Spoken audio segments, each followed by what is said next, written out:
Hey, somebody needs to get out of debt. You have? Excellent. Good morning, afternoon, or evening. You are listening to The Professional Noticer. Hello, everyone. I'm Andy Andrews. Hey, thank you for making me a part of your week.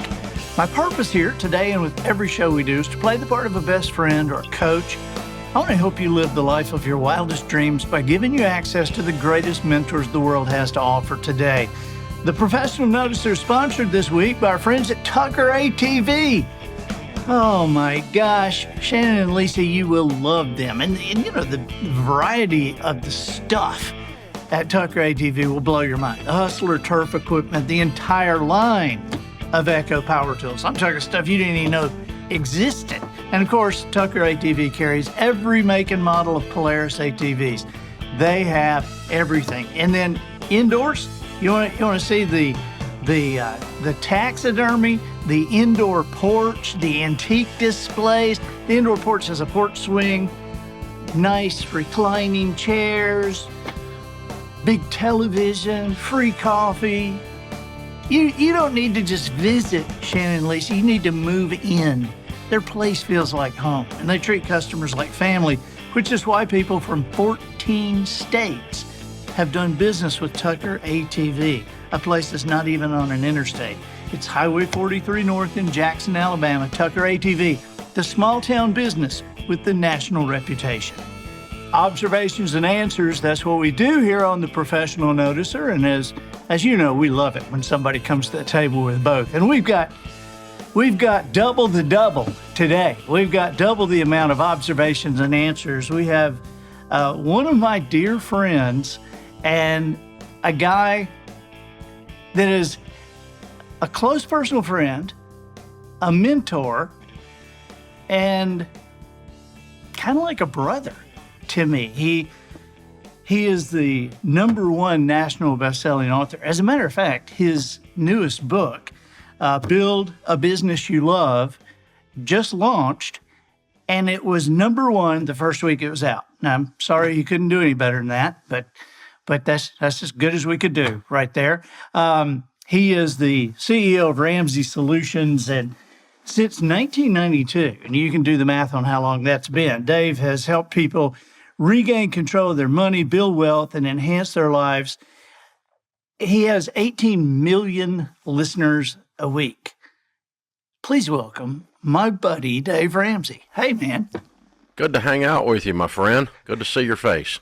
Good grief. You know, you and I talk occasionally. We text all the time, and you know, to read, you know, to get a kind of a semi-list of your accomplishments is, man, aren't you ready to quit, Dave? I'm getting very tired. No, it's wonderful. It's been a good ride. God's blessings are amazing. It's just amazing. And it's so awesome for those of us who are your friends to see how generous you and Sharon are, and just how grateful you are for what you have been able to do. And now you got a new book. I'm always interested when you have a new book, because you're not one of these people that puts out a book according to the publisher's schedule. You know, I mean, they were always trying to get me to write one book a year. And I'm like, hey, I got to learn something, before I write it down. And you take several years before. But this book, Build a Business You Love, where did that come from? Just your personal experience? No, the last two books we did were a bit prescriptive in terms of our brand mix, in that I really wasn't planning to do a book, but there was a hole, and I was the guy to fill the hole. Right. And with versus one of our other Ramsey personalities or whatever.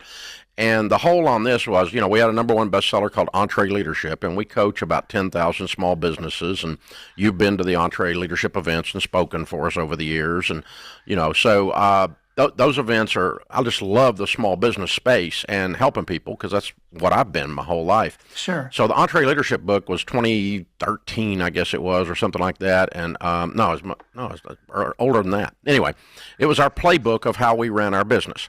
And over the years, we had looked for, okay, what is the clear path because like with Total Money Makeover over in the money space, we give you the 7 baby steps. If you do 1 before you do 2, before you do 3, that's why they're in that order, before you do 4, and you work your way up, you're going to get out of debt and build some wealth 100% of the time. I don't know how long it's going to take or how intense you're going to be doing it, but if you'll follow that plan, it's no question, it works.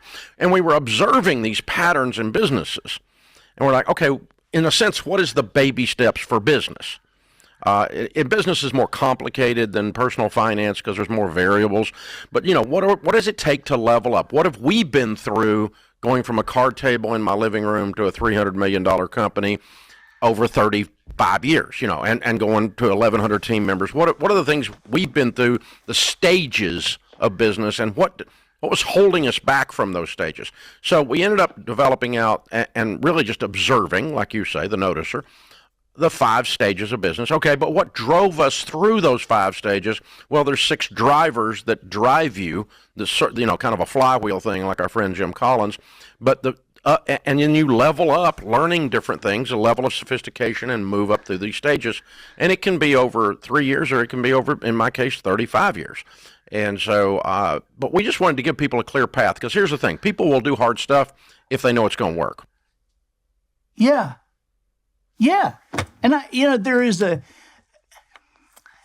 don't know if it's a misconception, but there is a conception out there that owning your own business or starting a business is hard.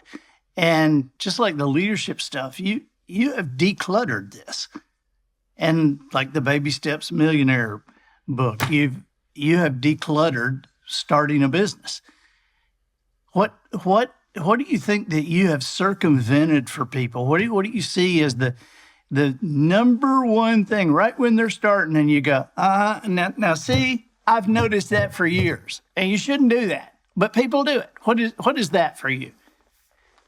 I don't know. I think I've just got to, if you'll tell me what the 4 things are that I got to do to move to the next stage, I'll go about the business of learning those 4 things, working my way, stage gating my way through those 4 things, if you will.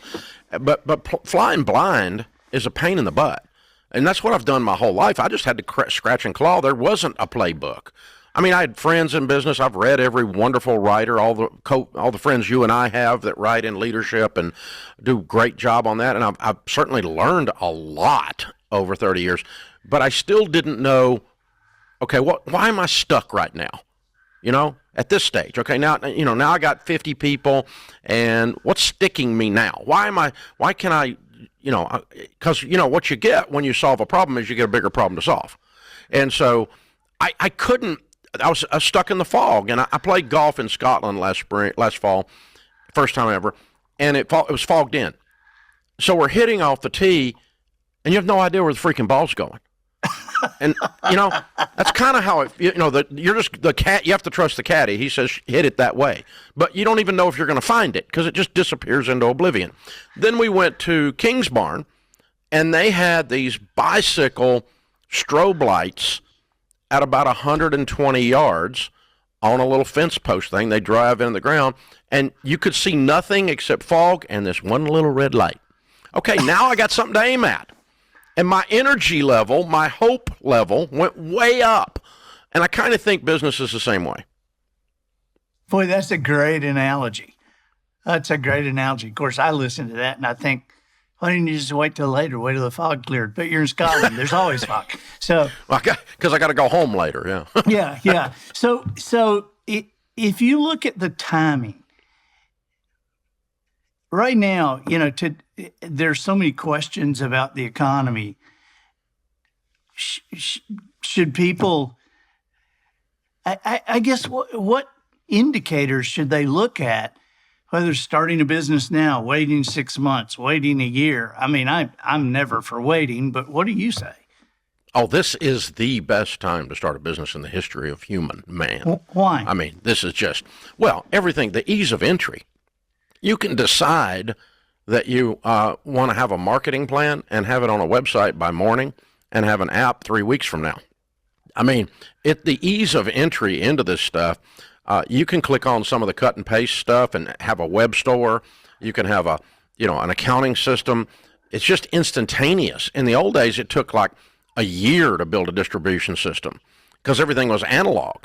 But the beauty of the digital environment is you're going to do it wrong, but you can iterate it inexpensively. You can fix your mistakes as you experiment as you go. And, in the old days when you made a mistake, it was very costly. Now it's like, oh, okay, change it. We knew we got version 13.0 and we're 4 weeks old. I mean, it's okay. So you just iterate the crud out of it, and it's just a beautiful time to start a business. You can, and the other thing is this Gen Z that has come up, this latest generation, they are a generation of abundance. Yes, they're a generation of entitlement sometimes, but they're also a generation of abundance because they've walked around with a magic wand in their hand their whole life, and they push a button and stuff happens. Right. And that's how they expect life to work. That's a spirit of abundance. They expect this to work. And again, some of that is a little bit of entitlement, a little snowflakey. I don't go for that part of it. But I've got a bunch of them on my team, and it shocks them when something doesn't work, which is awesome because they'll try anything, and so, it's a wonderful mindset to have. And so that's your possible labor force, and possibly that's you, and you're getting ready to start something. So, oh my goodness, this is the best time to start anything you want to do. It's easier to start in any business right now than in the history of man. It's just awesome. One of the things that I would appreciate you paying attention to while we're talking, and that is if we say things that you feel like the regular person does not understand, and you're looking at me and I'm the regular person. You and I've had enough conversations. I'm low grabbing here, but I heard the interview you did with Trump when he was in the campaign mode, and of course I only watched that because of you. Because when somebody's in campaign mode, you watch one interview, you've seen them all. And so I watched because of you and was able to go out and recommend that interview. I say, you want to learn some stuff, listen to this. Because when you interrupted him so many times, which I thought was so great, because he would say something and you go, no, wait a minute, let me see if I understand that. And all of a sudden I was understanding things that I didn't understand. And so I'm going to ask you several things today that you might think is just low hanging fruit, but a lot of us just don't understand. And one of those is this thing with tariffs. You say now is the best time to start a business. And, I got a T-shirt guy complaining to me. He's not going to be able to get the T-shirts, for the same price. And, he's melting down. I may have to close down my business. So where does this stand for us? Well, John Deloney that works on our team, PhD in counseling, says when we're facing a trauma or a drama, our brains flood with cortisol, all kinds of other miscellaneous hormones, and it shuts down our critical thinking skills. So when there's high stress, we go into fight or flight, lizard brain mode. We all know that. Most people know that. Like if the lion is coming to eat you, you don't really need to have a discussion in your mind about the benefits of this. You just need to run. And so, or get a gun and shoot him. Whatever we're going to do, right? We have to act. We don't need to think. Do something now. Yeah. And so, when you get scared, the way to overcome the lizard brain and go back to higher thinking skills, higher critical thinking skills, is to say facts are your friends. Because if you've been walking this earth just a few minutes, you know that's what is on the news is not a fact.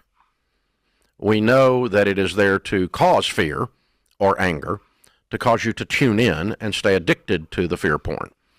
And so we know that's what the news channels do. And that's one of the reasons we've got all this increased anxiety in America with 24 News since the invention of 24/7 News. And because the tornadoes are going to kill you. If they don't, the hurricanes are going to get you. The wild hog invasion is going to get you. You're going to die. Okay. And, you know, all this stuff, right? And so you get all this stuff going, and now the tariffs, and now Trump, and then Elon, and then Trump. And so all of a sudden your brain just locks up. Okay. So here are the facts. The facts are no tariffs have hit our shores yet. Hadn't happened yet. Okay.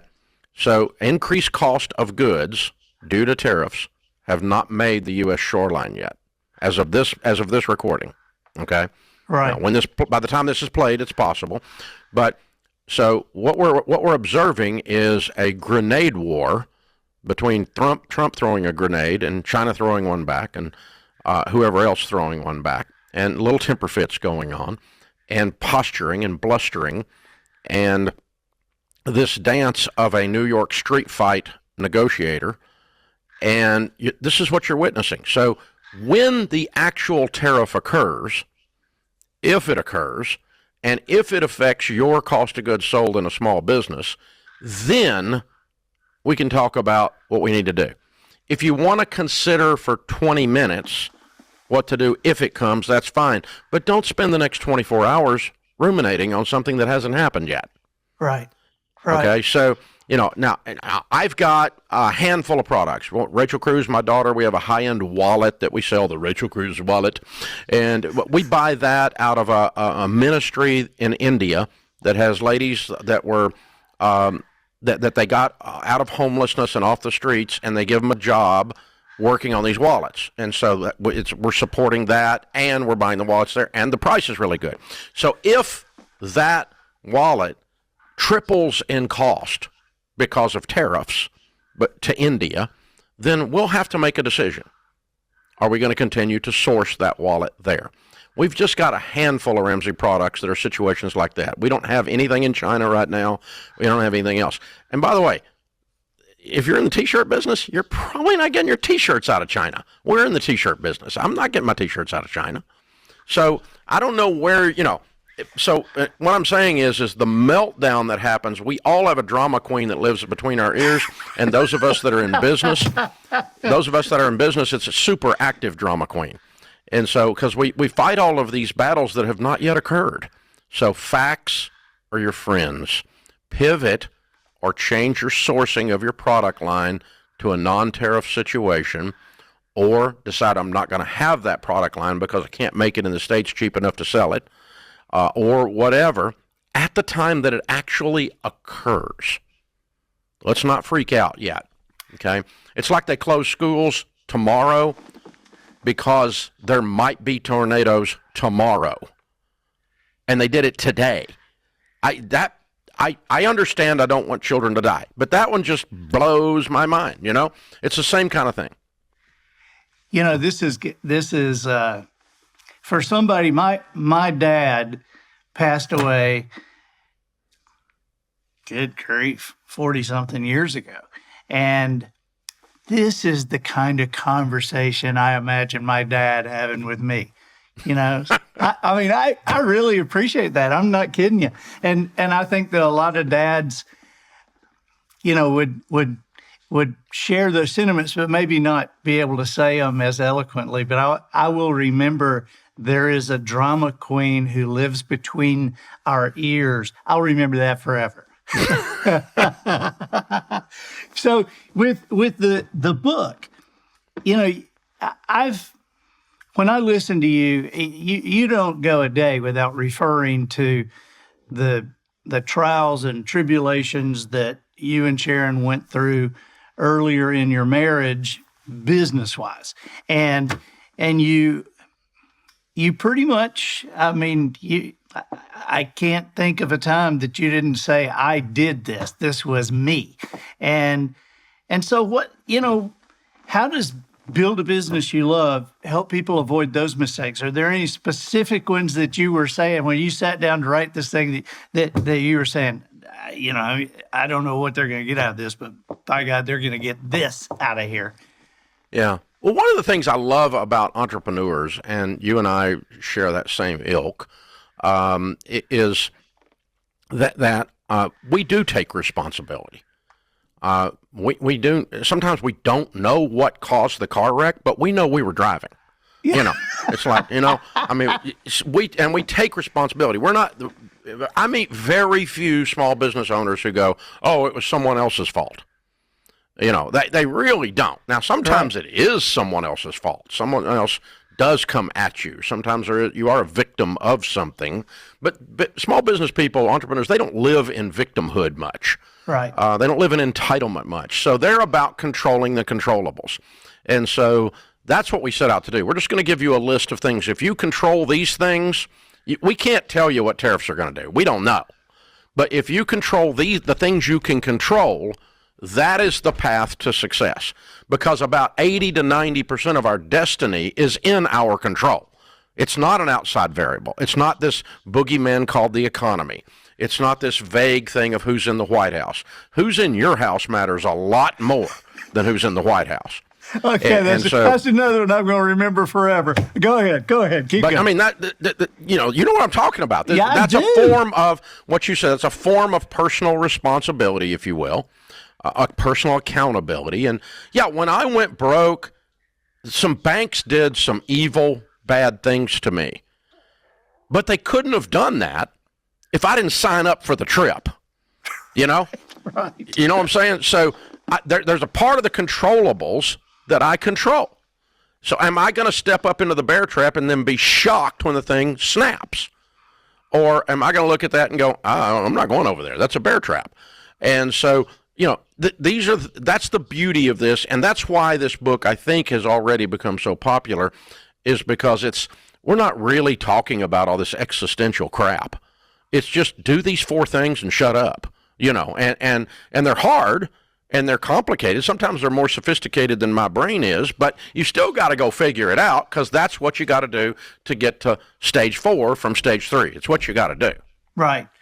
Now, I'm going to give you the opportunity to tell us what the 4 are, but I'm also going to give you the opportunity to say, nope, you need to read the book, because you will remember our conversations when the Traveler's Gift came out. And, usually when you're doing a television show, you've got 4 minutes. And I used to just cringe when people would say, so tell us what the 7 decisions are. Because I knew if I told them, people would go, oh, okay, well, I don't need to read that, but persist. Never heard that before. And so if you think you don't need to, there's no harm, because here's the thing. It's like you said, it's so obvious in most cases, and yet you need someone to take you by the hand and take you on the traveler's journey. You need Andy to take you and lead you through the 7 decisions. And that's why that book is so big. It's not because the decisions were like you're smacking yourself in the forehead if you're old and saying I could have had a V8. It's not. That's not what it was. It's not. It's not like, okay, I get that, but show me how. Right. Take me by the hand. You've obviously been down this journey. Show me how. And that's what we're doing. So there's 5 stages. Stage 1 is the treadmill operator. It's where everyone starts. It's a gloriously fun stage and frustrating stage, because we just got started. It's the honeymoon. Everything's exciting. Everything's gonna go great. We started a business. We had a baby. Life is good. Let's go. And you work your butt off, and you work 24/7, and you get home and you lay back on the couch, and I'd flop on the couch, and Sharon would say, "What'd you do today?" "I don't know, but I did a lot of it." I mean, you're just working, you're chasing your tail, you're putting out fires, you're on a treadmill, you're the sole producer of revenue, you're the sole producer of production, everything is about you. You're the CEO, the chief everything freaking officer. I mean, you are doing it, and it's exciting, it's scary, you don't know what you don't know, and it's a glorious time. You cannot stay in this stage, because you will completely flame out. Because you're working so hard, It's all dependent on you. You can't take a vacation. You can't get sick. You don't even really own a business at this stage. You just own your job. Right. Because if you don't go to work, you don't get paid. And so there's nothing bigger than you. You're it, dude. Or maybe there's two of you, maybe, but it's probably you. And that's okay. I remember that. I set up the chairs. I put up the screens. I got the overhead projector. Remember those out? And I did the event, and then I took it all down. I put it in the car. I had it all in roller bags so I could make it easy on me. I was it, baby. I was the roadie. I was the speaker, and I was the bookseller at the back of the room after the speaker finished. I remember all of that, and you do too. I was there when you were doing it. Yeah. And so it's a good thing, but it's not sustainable. You can't do this for 5 years. So how do you level up out of the treadmill stage? Well, number one, you got to start time block managing where you are actually working on your business some of the week rather than just in your business. You got to get up above the weeds and start to think, how do I not be the only person producing? Number two, you got to hire the next person. You got to hire your first couple of people, and they've got to be, some of them have to produce some things and produce some revenue, so it's not all dependent upon you. And when you do that, then you're going to go to the next stage, which is the Pathfinder stage. Now, the Pathfinder stage is usually you got 10 people, 12 people, something like that. Most of the time in the Pathfinder stage, you could have 20, you could have 2. It's not a number of people, but it's a symptoms thing. What's going on at the Pathfinder stage? Well, at the Pathfinder stage, there's a lot of work getting done, but there's a lot of chaos. You're trying to nail Jell-O to a tree. I mean, we're trying to herd cats. There's stuff going everywhere, and it's out of control. You don't know what's happening, but there's a lot more happening than when you were doing it by yourself. Revenue's going up. That's good, but it's the right hand doesn't know what the left hand is doing. The customer gets pissed because stuff doesn't get shipped because Jimmy Bob forgot to do it because Jimmy Bob was doing 7 other jobs, all that stuff, right? And it's real chaotic, and again, it's kind of fun. It's kind of like the good old days when you look back, but I also remember the good old days we didn't have penicillin. So we need to move on. And so, we got to get these ducks lined up in a row instead of being cats that we're trying to herd. We got to have people on the same page. So you start to do things like, okay, what are our values? What are our core values? What is our mission statement? And who are we? And you start to increase communication, and you start to do things like job clarity. Like everybody has a job, and this is your job, and we all got to do everything, but we all don't do everything all the time. That's crazy. So we get it all lined up, and then you'll move to a really fun, these are all fun stages, to the trailblazer stage. Now, the trailblazer stage is when the thing that's broken at the trailblazer stage, you're really getting some size, and you've got your first layer of leadership, but you don't have the second layer. You're leading a handful of leaders that are leading the whole place. There's not a third layer of leadership. You're not leading anybody that's leading somebody. There's no org chart that's that size at this stage. The processes and systems suck at this stage. They're the things holding you back. Your accounting system is blowing up. It's shutting down because you're still trying to operate with the same accounting system you had when it was you. And you got to get that thing upgraded. This is when we discovered computers at this stage. It was like, oh, they'll do stuff automatically. We don't need to kill 73 trees every time we do something. And so, all that. So we started putting systems and processes in place. And I hate those things because that sounds like corporate America. This is when I had my first policy. I don't want to have a policy. Oh, gross. But now we have a policy. Policy is this. Well, this is our policy. You don't get to work here if you misbehave in this way. That's a new policy because people misbehave. And we went, hey, who does that? Oh, apparently you do. So, you just work that through. And so the trailblazer stage, you start to make some bank at the trailblazer stage. It's good. So you put the systems in place, you get that other layer of leadership in place, you start to really implement the core values. Also, this is when I discovered strategic thought. I didn't know what that was. I'm a tactical guy. Get up, leave the cave, kill it, drag it home, make payroll Friday. I did not think strategically. And I started hiring people smarter than me. Some of them had an MBA. And these MBAs, they all think from a 30,000-foot view. They all get above the problem, analyze it, and go, look, Dave, you don't have to run through the wall. Turn right, turn left. You'll go around the wall. It's a lot easier. And so they started showing me this, and I was aghast at how much it how much efficiency we gained from getting above the problem and mapping it out. It turns out, if you think about the map on how to get to Florida from your home, wherever you're watching this, you get to Florida faster than if you just take off driving. And so you need an actual plan on how we're going to get there. That's strategic thought. So the MBAs that were working for me taught me how to think strategically, and we always laugh and say I taught them how to work. So, but yeah, I get that. So then that takes us. They taught you to work strategically. You taught them how to actually work. Yeah, I get it. So we get all those things in place. Then you go to the most profitable, most awesome stage of all, and that's the Pathfinder stage, number 4. Pathfinder stage is you are good. Everything is working. I mean, we cooking with gas, baby. This thing is rocking and rolling. The only thing that's wrong here is you're so good you'll start to believe you're good. Right. And you forget to break it before it's broken. You forget to iterate. You forget to push hard for excellence because it's easy, man. Everything's a hot knife through butter. They're writing articles about how smart you are at the paper. I mean, you're getting a little award from the little Chamber of Commerce, and look at you, and you got your picture, and look how good I am, and look at all this money we got stacked down here in the cellar. We're making some money. Hey, this is good. This is fun. The Pathfinder. So you have to be intentional to do 2 things at the Pathfinder stage, and that's break it before it's broken, kill the sacred cows, right? Because if they're mooing, we need beef. We got it. We got to take them out.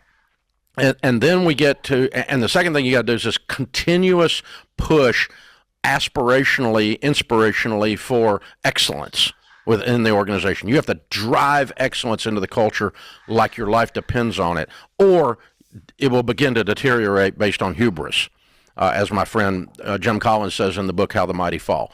And so then the last stage is the stage that we're at today, and that's the legacy stage, where you start planning for the handoff, whether you're going to exit and sell it or whether you're going to hand it off to the next generation, and you start planning succession planning, brand handoff, leadership handoff, ownership handoff, and you have to have wise people in each of those roles to carry on the thing that you put in place that is working, and that's what we've been working on now for 16 years.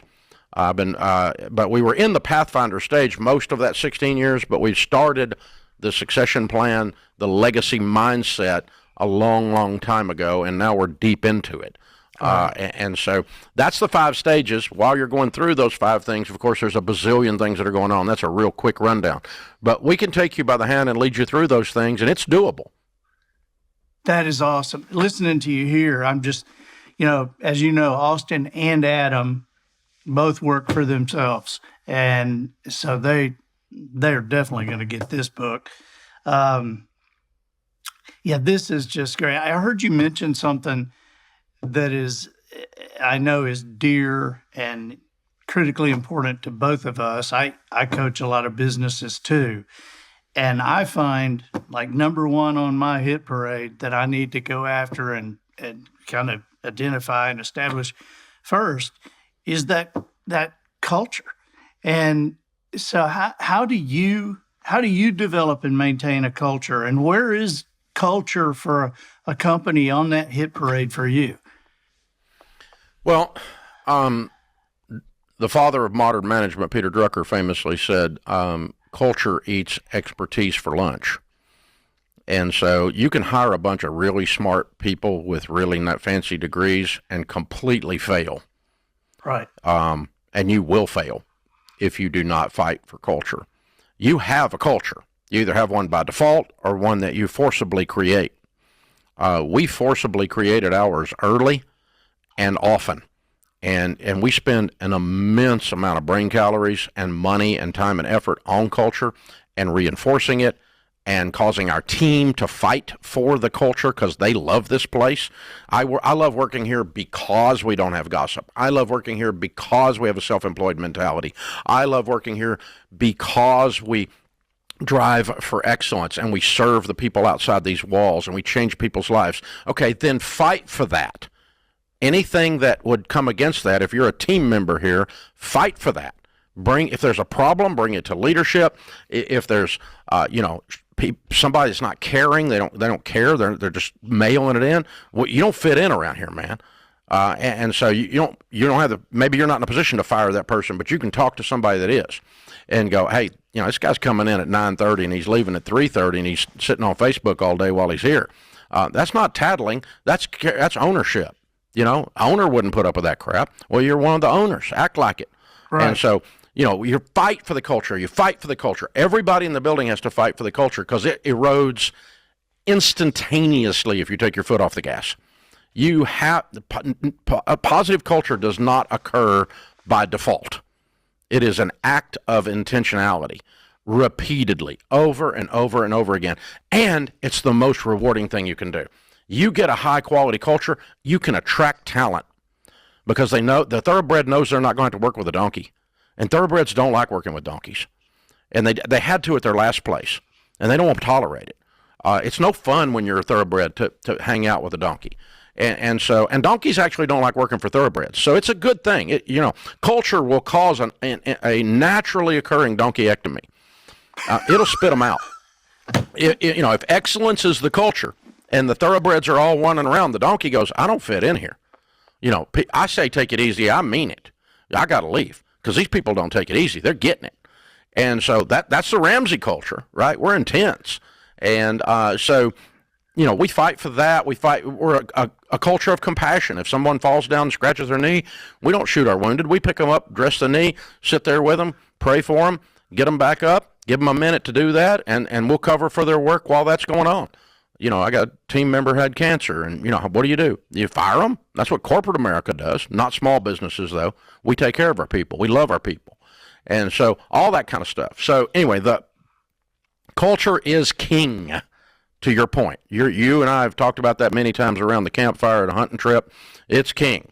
And if you don't fight for it and start on it day one, and it's number one, I don't care how smart everybody is, how much money you think you're going to make, or how brilliant your freaking idea is, it's going to fail if you don't fight for culture. Well, that is it. I know the answer to this next thing, but this is a story I tell about you. Quite often. No, this is good. It's just something that I think people don't think about until it bites them in the butt. And that is, what do you tell a new person, or what is your onboarding process with a new person about gossip and negative? Well, one of our 14 core values is no gossip. We will teach you in the hiring process and in the onboarding process that when you have a negative, and you will have a negative, there's 1,100 people in the building. That's 1,100 opportunities to be pissed off at somebody. So you're going to have a problem. It's just a matter of when, not if. You're going to have something that frustrates you because you don't understand something that's going on. That's normal human behavior. So not if you have a problem, but when you have a problem, you have one option. In a non-belligerent way, sit down with someone anywhere in leadership and ask them for help with it. You cannot so you hand your negatives up and your positives down. If you hand your negatives down and you're standing at the coffee pot telling 4 people how stupid leadership is, we will tell you one time, and the second time we'll bring a box to help you pack your desk. We're not putting up with that. Because I am amazed at the number of people that attend a church or go to work at a company that pays them money for their children to eat with, and they run down the church that they go to church, and they all the way home from church, and then are shocked that their kids don't follow Christ when they grow up. And they run down their company that they work for, and then they're shocked that the company isn't successful. Our friend Henry Cloud says that he doesn't understand people pee in their cereal and then gripe because it tastes bad. And so, it's just, you cannot run down the place that is feeding you. Hello. Yeah. And whether that's your church, your school, your whatever. None of them are perfect, or they wouldn't have let you in anyway. So, deal with the negatives by handing the negatives up and the positives down. Now, when you hand a negative up at our place, you could get an explanation, and you go, oh, I now understand something I didn't understand, and now it's not a negative anymore. I just didn't have all the information. You could hand a negative up and the leadership goes, oh God, you're right. We got to do something about that. That sucks. And thank you for bringing that to us. We're going to help with that. And we can only do something about it if we know about it. So thank you for bringing it. Thank you. That's wonderful. You could get a frustrating answer, which is there's more to this and it involves some people that I can't really tell you what's going on. But yeah, you're right. It is frustrating, but we're working through it, and you're just going to have to hold your nose with us while we get it done. Thank you. And that's hard. That's a hard one to hear because you kind of want to know what's going on, but it's none of your business at that stage. That means we're dealing with somebody else somewhere else, and I'm not going to throw them under the bus to you because you brought the negative in here. But I am going to tell you, yeah, thank you. We saw that too, and there's more to the story than you know, and we're on it. But there now, leadership has to act when a negative is brought in, because otherwise this idea doesn't work. But if you're going to talk and run down the place that you work, or you're going to talk negatively about your team members, you slow down everything, because as one writer famously said, organizations move at the speed of trust. And trust is 100% of the people over 13 years old know that if someone is talking negatively about someone to you, that when you walk away, you're going to be talked about negatively. Sure. The person that does that does it about everybody. And so the HOA gossip in the neighborhood telling you something, that means they're going to be talking about you 20 minutes from now. Just count on it. And so so the trust evaporates. And trust in leadership, trust in each other, and we spend all our time looking over our shoulder for a dagger coming at us instead of getting our dadgum work done. So, and then the amazing thing happens. We talk about this just exactly like that in onboarding and even in the hiring process. And we talk about it a couple times a year from stage in our staff meetings. So we teach it again, reinforce it, and we fire people for this. And people know that so-and-so got fired because they were running their mouth. That they know that happened. Not often, but occasionally. Even then, people are still shocked when they come to work and like they've been here for 120 days and we're like, how's it going? Y'all said there was no gossip, but I honestly couldn't believe it. There's no gossip. This is the most fun. The air smells different in here. Yes, and so, we fight. That's one of our core values we fight for, because the byproduct is increased productivity and joy and happiness in the workplace. I heard you had the best explanation about corporate negative that I've ever heard. And I still use this. I use this with our own guys. And that is, you said that if you are talking to somebody at work who does not have the ability to solve the problem and the authority to solve the problem, then it's negative. Yeah, absolutely. Absolutely. Because all you're doing then is spreading. You're handing your negative down. You're having positives up, negatives down. And so that's simple. And so, and the problem is that one of the downsides of Gen Z is that somewhere in their worldview is that they were taught to be an activist. And so I don't need any activists. I'm an activist. I cut up credit cards. That's my activity. That's what we do. Okay. So no, we don't need an internal activist to shut us down and tell us that we're all wrong. I got socks older than you. I mean, seriously. So no, we don't need an activist. So you can go be an activist somewhere else. If you want to run a Facebook group on how stupid Dave Ramsey is, you should do that while you're not on my payroll. Wow. What is your biggest worry, or let's say, what would be your greatest concern if you were starting a business tomorrow? I think convincing the person in the mirror of continuous growth. The problem with your business tomorrow and the problem with your business 10 years from now is in your mirror. They're your biggest problem. And that's bad news. It's also wonderful news, because that's a controllable I can control. If I'm the problem, I'm also the freaking solution. And so you better be in a constant state of reading everything Andy Andrews writes, of reading everything Jim Collins writes, everything John Maxwell writes, everything Dave Ramsey writes on leadership. You better be learning. You better be attending conferences. You better be hanging out with people more successful than you. The Bible says, be not deceived. Good company or bad company corrupts good habits. So you hang out with a bunch of doofuses, you're going to be a doofus. Hello. So you need to be thinking, who's my inputs? I spend all my time on Fox News instead of reading a book. You're going to fail. You're going to fail.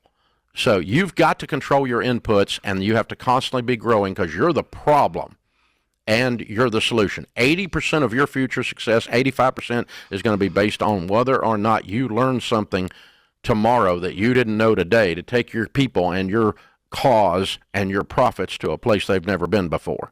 That is your freaking job when you're the leader. Boy, that's really good. And I know we're almost out of time, and I could go 30, 40 minutes just digging into that with you.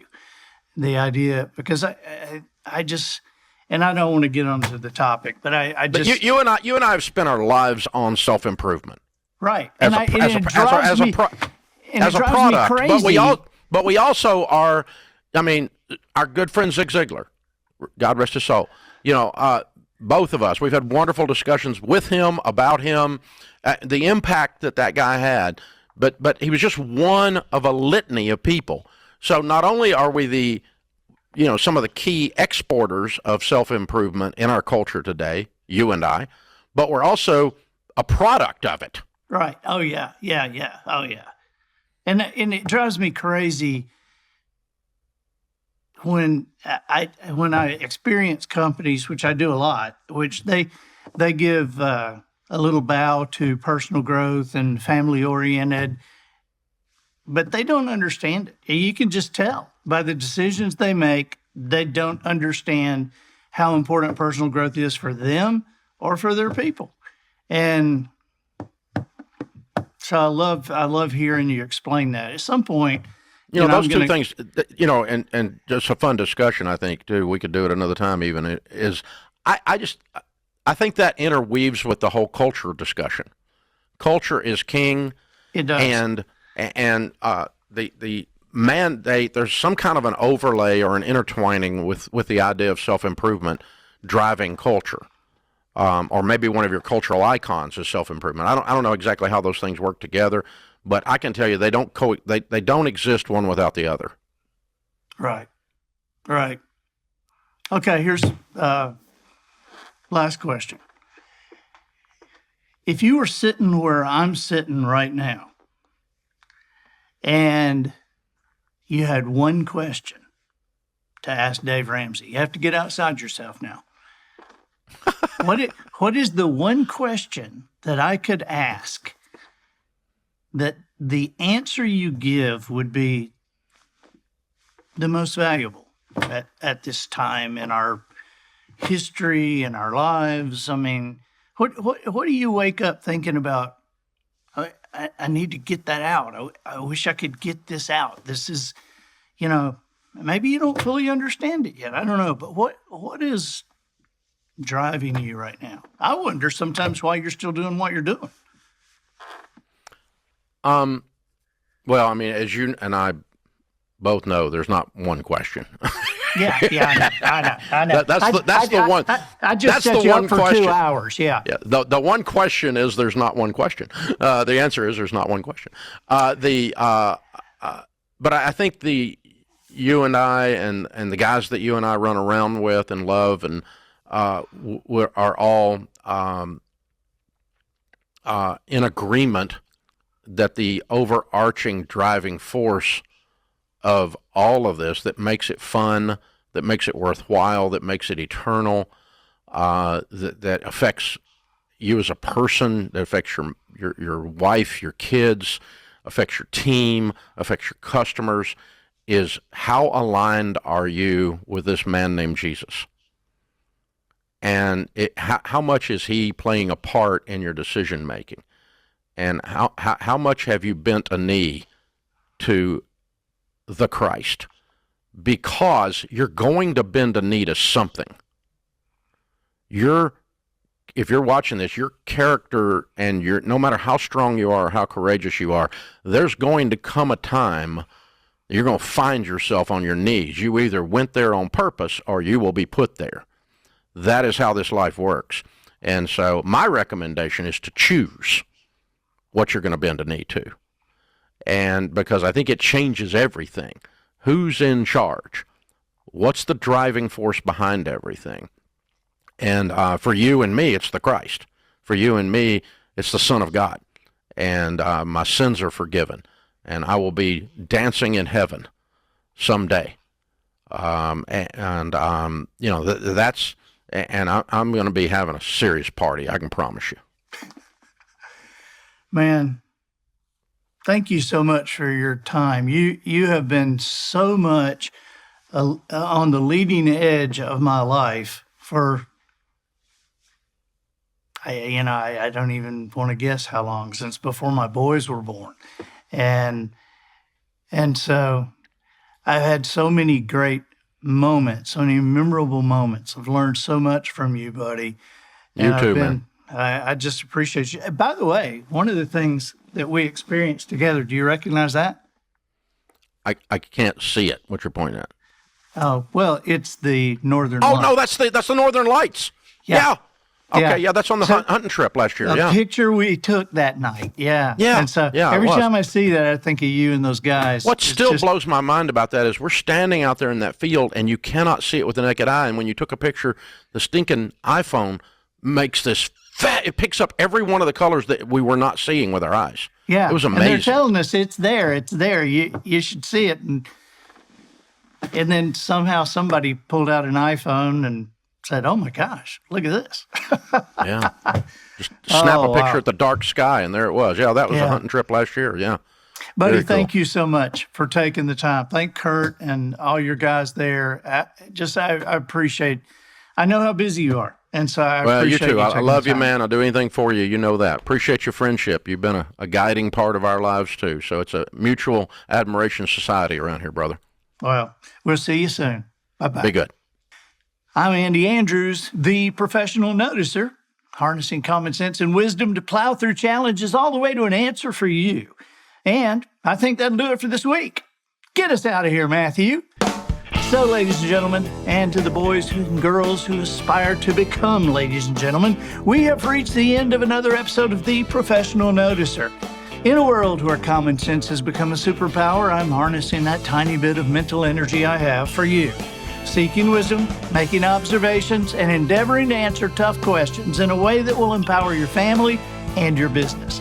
I'm Andy Andrews. Until next week, goodbye. This episode of The Professional Noticer was produced by Matt Limpert. The Noticer theme written and performed by Sugarcane Jane. Frog gigs for the cast and crew provided by Twinkle and Smoke of Beverly Hills. Additional financial consideration provided by the people who bring you Buddy, the rubber snake. Are you too old for toys but still love practical jokes? Buddy the Rubber Snake is right up your alley. Buddy is a cool 60 inches long, fatter than you can get both hands around, and painted in a rattlesnake pattern. He comes with working rattles on his tail and two interchangeable triangular heads, a closed mouth, tongue out version, and one with fangs bared, mouth wide open. At this point, you might be saying, you sure are making a big deal out of this. After all, isn't Buddy just a fake rubber snake? Our answer is simple. No, friend, Buddy is not a fake rubber snake. He is a real rubber snake, and don't you forget it.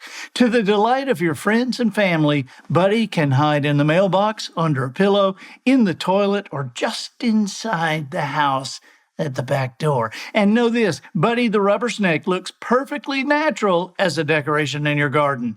Get one now before they're all gone, and be sure to get the color pattern you want, Diamondback or Timber Rattler. That's Buddy the Rubber Snake. Now available at fine retailers everywhere.